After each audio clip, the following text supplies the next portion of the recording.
মনে করো তুমি একটা অনুষ্ঠানে আয়োজন করতে যাচ্ছ, আর সেখানে বানরের খেলা দেখানোর জন্য তোমার অনেক বানর প্রয়োজন। এই মুহূর্তে তোমার কাছে 10টা বানর আছে। 1 2 3 4 5 6 7 8 9 10, কিন্তু তুমি 18টা বানর চাও। তাহলে 18টা বানর পেতে হলে তোমার আর কতগুলো বানর প্রয়োজন? আমি চাই আমি সমাধান করে দেওয়ার আগেই তুমি ভিডিওটাকে সাময়িকভাবে বন্ধ করে এই সমস্যাটা নিজে নিজে সমাধান করার চেষ্টা করো।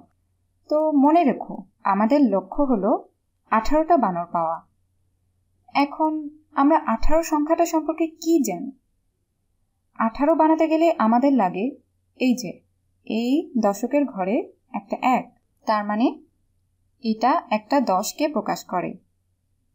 আর তারপর এই 8টা হলো 8টা 1, অর্থাৎ যোগ 8টা 1।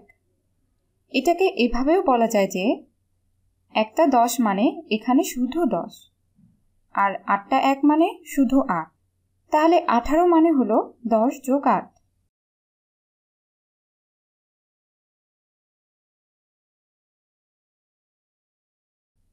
তাহলে আমরা যদি 10টা বানর দিয়ে শুরু করি, যেটা এখন আমাদের আছে, তাহলে 18টা বানর বানাতে আমাদের আর কতগুলো বানর লাগবে?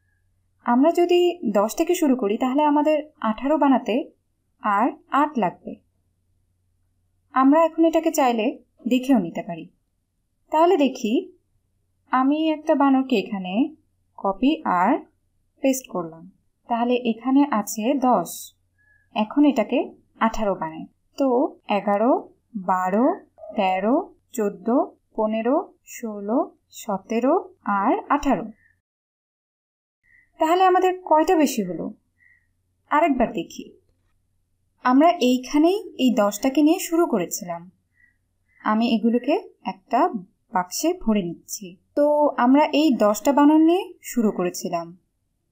তাহলে এখানে এটা 10টা বানরের একটা দল। তাহলে আমরা 10 থেকে শুরু করেছিলাম, আর তারপর 8টা বানর যোগ করেছি।